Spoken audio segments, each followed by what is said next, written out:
Alright, so real quick, talk me through your creative process with setting up these scenes with your figures. I know that for sure I'm not going to be able to get like 100% replication of the scene, right? Like, because it's just not going to happen. I'm kind of, what's the word? Improvising out there in the wild when I go, okay? So I'm almost always thinking of a place where I can take the figures to be positioned in a scene, like a backdrop. So I've brought them to the beach a few times. The beach is actually a very good double for the sands of Tatooine. There's another camp that I visit every so often that has redwood trees, and that's a good double for indoor. And then I've used my desktop to use as a stage for some of the actual action figure like play sets or whatnot. And where do we go today? We went out to the desert. Yeah, we went out to the Mojave. Specifically, we found a place off of Fort Irwin Road, which I'm familiar with that terrain because I used to work at that base as a private contractor back in my past life. But I knew that the terrain would be good for replicating certain scenes of Tatooine. Unfortunately, the land that would look more like the Dune Sea is way inside the base. Yeah. And now that I've been in the civilian world for a while, there's just no way to get there. But we did find some rugged yellow and white stretches of desert in between the red and orange stretches where we were able to replicate some canyons like from the Jundland Wastes. Yeah. And talk me through your process of preparing these figures like before you come out here, or improving the figures from how you bought them, or keeping them how you bought them but changing other things without physically altering them. I mean, what's your process there, and what are you doing as an artist? What I do, I'll get fodder from secondhand stores or eBay or Mercari or OfferUp, and I'll start to piece it together in my brain. Like, this is from this movie and this setup. And I first start with a few figures. I figure out who's going to be in the scene. It could be the Mandalorian, or it could be Luke Skywalker, or in this case, like some Tusken Raiders. And I just kind of start from there. I try to have... One of the things that I've realized, first of all, is that it's kind of difficult to... It's very easy to overproduce something. Like, I produced a lot of Tusken Raiders for this shoot because I wanted to replicate the clan in A New Hope. But that's only 3 or 4 figures. But I produced 6 using the A New Hope head from the latest vintage collection figures. But then also what I did, so the process that I did today was called troop building. So you get 3 or 4 figures that have interchangeable parts, and by doing that, you swip and swap heads or arms or legs or other accessories, and you make a new figure, so that it's not completely the same the way that it was. And because I did that, I had different bodies, different torsos of different colors. You're able to make a solid colored Tusken Raider that has a light tan or a tan suit, or the dark tan suit from the new release that came out. Yeah, I noticed that you had some that were specifically in white robes and others that were in brown robes. Well, it is true that in the clan in A New Hope you only see like 4 of them tops, but if we want to go into Legends, we know it's implied that there are way more in A New Hope from like the novel, from playing Battlefront, the first Battlefront on PS2. You only see the 3, but you know that there's more. I can't tell you how many times I played the Dune Sea on Battlefront on PS2, the first one, and just I didn't even fight the stupid Empire. I was just sniping at Tusken Raiders, and they were hard, man. Like those guys were good fighters. So I was like, no, screw this. I'm just gonna fight the Tusken Raiders the entire time. It's fun though. What are some of the things you see in the world of Star Wars figures and figure modeling and shooting that you disagree with?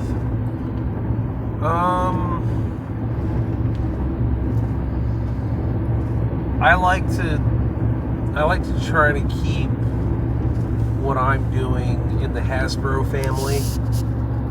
You know, whereas people love to make their own stuff or borrow from other action figure lines, I like to keep them in Hasbro's backyard. I tell people, Hasbro's already given you everything that you need to make a new figure. You don't need to go grabbing from anywhere else, like G.I. Joe or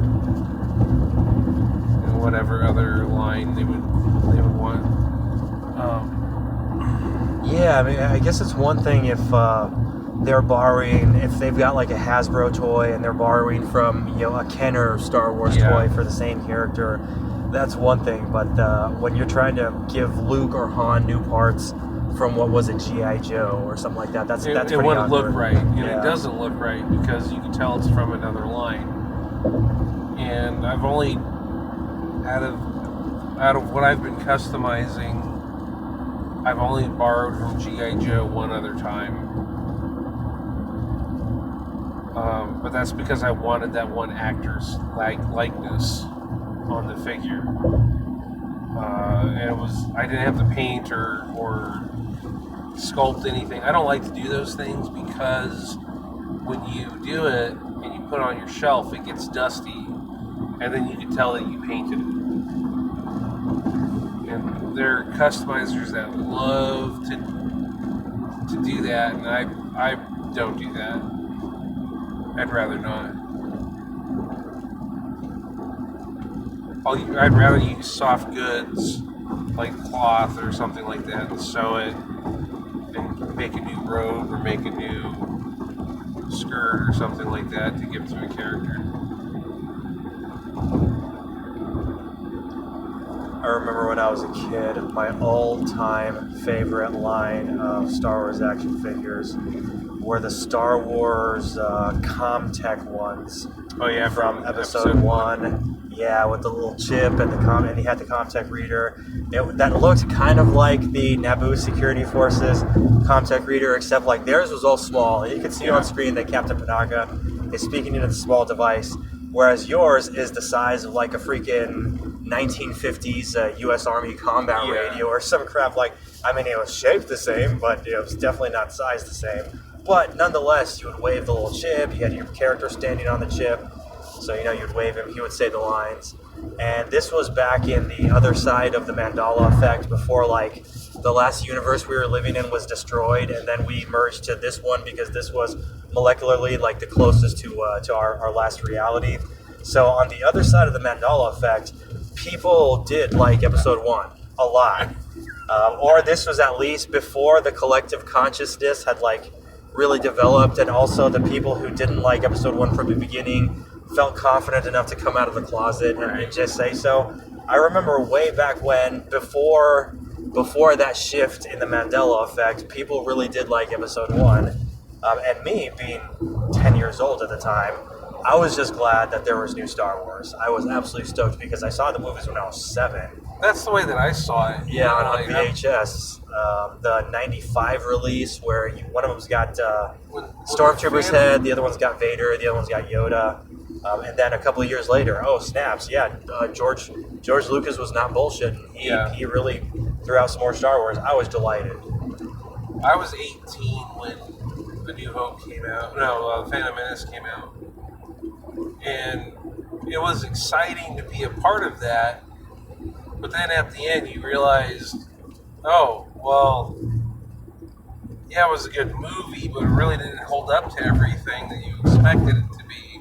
And then characters like Jar Jar Binks kind of killed it for me. Like, I don't really like that one character. And I was a kid, so I guess the Jar Jar Binks being silly just didn't jar me. Yeah, I guess Jar Jar was just a larger version of myself because I was a spaz as a 10-year-old. Like, you asked my parents, me, 10, 11 years old, absolutely, I was a spaz.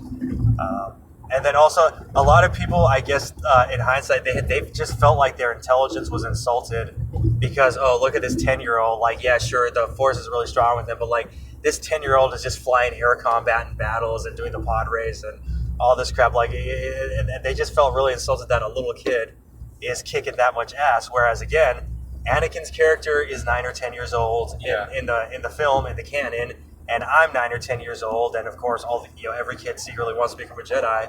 So in my 10-year-old brain, it just made perfect sense. Like, yes, of course, this 10-year-old like myself is saving the galaxy. Like, I would do the same thing if I was in the same position. Like, I didn't even bat an eye, not a second thought. Like, just immediately it clicked. Yeah. Like, of course, this makes sense.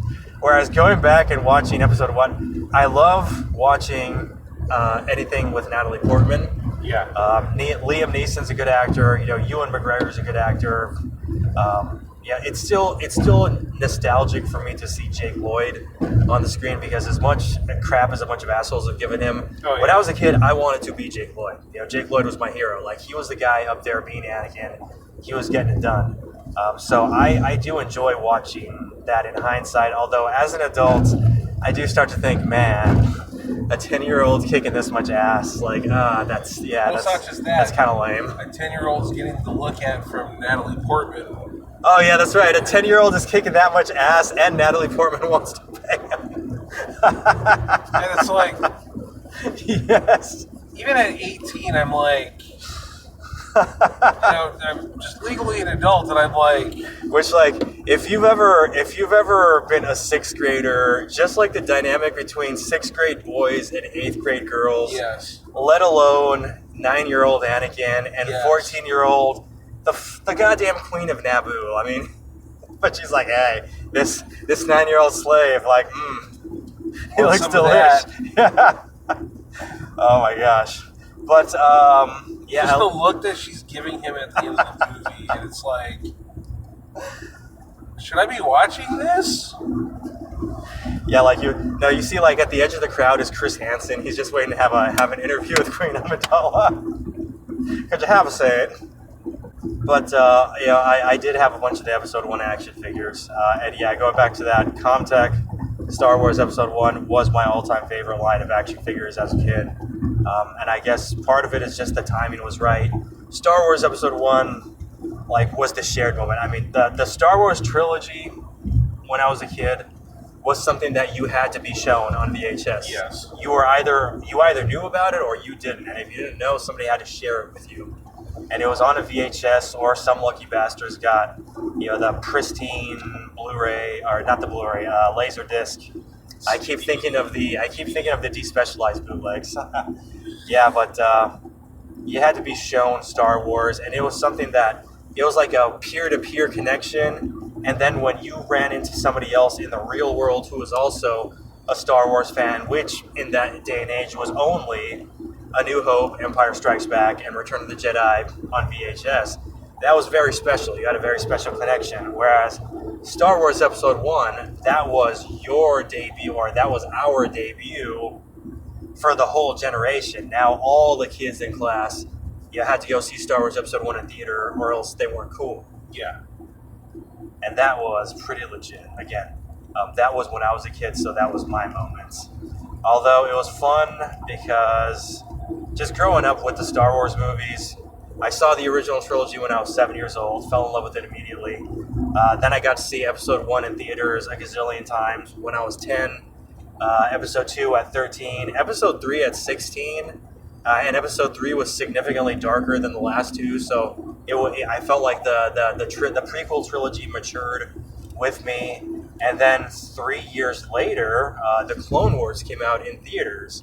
And I was on active duty at JFHQ in Sacramento. So I went to the freaking Edwards Cinemas, the Regal Edwards up in Northtown, Sacramento. And I went and saw the Clone Wars on opening night. And that was awesome.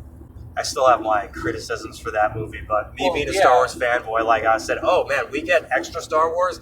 And I thought Clone Wars was going to be, just a one-shot, and then that was anything. The Disney buying Star Wars and making new ones, none of that was in the pipeline yet. Remember, That wasn't even we had to make our anybody's idea, peace yes. with Revenge of the Sith is the end of Star Wars. You have 6. George Lucas told a story. Everybody's mad at him. He's mad at everybody right back. He went back to Skywalker Ranch. Like, that's it. It's over. There's no more Star Wars. And then, boom, we got the Clone Wars. And I liked the movie. Did not love the movie. I liked the movie because, again, oh, yay, more Star Wars. The lightsaber battle scenes were really cool. I really wish they had ditched Genndy Tartakovsky's animation style. I like that worked for the Clone Wars micro series. That was fine. But doing the entire series with that animation style, I think if you're gonna screw around with Star Wars and do a CGI, you should just make it look as good as possible, like some of the later Star Wars games, Xbox 360 and above. That's where you start getting better graphics, but also like the Final Fantasy movie, Spirits Within, Advent Children, whatever the latest one was after that. In my opinion, if they were going to do one CGI, they should have done it like that, not Genndy Tartakovsky. Much respect to that wonderful Russian cartoon genius. Oh, yeah. Because that individual and the work that they did on Cartoon Network, man. As a matter of fact, Tartakovsky and Ted Turner not only are probably the reason why cartoons are as big today as they are, but also why cartoons survived their slump. Because from the 70s to the 90s, man, cartoons were having a rough time. And also, Cartoon Network was the vehicle by which a lot of Americans discovered anime through Toonami. And in order to get interest in Toonami in the first place, that was Genndy Tartakovsky cartoons. Dexter's Lab, Powerpuff Girls, so... Samurai Jack. Yes, yeah, exactly. So Tartakovsky is a genius. My opinion is, outside of the actual animated Clone Wars micro series, his animation style is malinvested in Star Wars. Yeah. That said, I still went to go see the movie because I wanted to go see Star Wars, and I also bought the 2-disc DVD edition as soon as it came out with the holographic one. And me and my buddy Chris totally got drunk and watched that movie like 3 times that night because, hey, new Star Wars, you know? We were Star Wars fans. That said, though, it was really cool getting to grow up with it. So age 10, I got episode 1. And then age 19, I'm on active duty. And I'm like, I'm in my own version of the Clone Wars. It's called the War on Terror. And even though I'm serving stateside, we could get attacked at any moment, like Coruscant. So yes, thank you, George Lucas and Star Wars, for making a movie that speaks to me. And I was so full of BS when I was 19 years old. But that's it. It was so fun growing up with the Star Wars prequels. And when 2015 came around, oh my gosh, you know, I have heavy criticisms for Kathleen Kennedy. Heavy criticisms for Kathleen Kennedy. But if Kathleen Kennedy ever wants to use my body, it is absolutely available to her because she gave me 5 years of Star Wars. She gave me 5 years of Star Wars when I was fully emotionally prepared to wait 3 years in between installments and really bummed the hell out about it, but emotionally prepared, like I had made my peace. She gave me 5 years of Star Wars. Hell yeah. So, because of that, like, yes, certain resources are available to her, although if she's going to continue to be involved in Star Wars, Kathleen, we need to have a goddamn conversation. Anyway, going back to action figures. What's your next question? What is your all-time favorite Star Wars action figure? Action figure, or it could be one of those special figures, special models, not necessarily action figure playing ring. Any Star Wars model. So one of my favorite figures was actually Snowspeeder Pilot Luke. Uh-huh. And it's because if you look at his costume in Empire Strikes Back, there's so much stuff that happens with that costume. His lightsaber should clip on his belt. Okay? His blaster should be able to be holstered on his belt. his helmet should be able to come off. And then he's got the little, what's it called, gun? Grappling hook gun. You know, so to me, an action figure should be able to simulate what you see the character do in the movie. And then Hasbro actually released that one as Snowspeeder Pilot Luke, and it was actually able to simulate everything that you saw it do in the movie. Besides one thing, that was have a normal Luke head without the little head condom on it. But that's where I took a little bit of liberty and grabbed a Bespin head Luke from his action figure, and I gave it to that one figure so that, lo and behold, you have Luke Skywalker doing everything that you see him do on the Echo Base in that costume. Nice. Well, that was one hell of a road trip that we had into the Mojave Desert today. And I'm incredibly happy because we made that one hell of a productive trip. We got footage and photo content for my upcoming side project, Civil War Wild West Edition, an awesome YouTube web documentary series that focuses on everything that happened from the beginning of 1861 to the end of 1865 west of the Mississippi River. So Texas to the Dakotas, all the way to Washington Territory and the new state of California, where there were shots fired in the Civil War. Anyway, we got some great content for Civil War Wild West Edition. Then we did some excellent shooting with your figures. Yes. For your Instagram, which went, by the way, what's the Instagram handle? Space Wizard 81. Space Wizard 81 for some awesome shoots and scenes, recreations of great stuff, great content, great scenes from the movies and from The Mandalorian with some very beautiful figures and, of course, on location. What better, well, I mean, Morocco, but other than Morocco, Tunisia. Other than Tunisia, what better place to shoot Tatooine than the Mojave Desert? And then, of course, we're recording this content for Rangers of the Old Republic, which this Mojave Desert road trip has been incredibly productive. I'm a happy camper. Are you a happy camper, Space Wizard? Yes, I am. Good deal. And now we are headed back to Los Angeles County from civilization on Interstate 15. Well, folks, thank you very much for tuning in to Rangers of the Old Republic.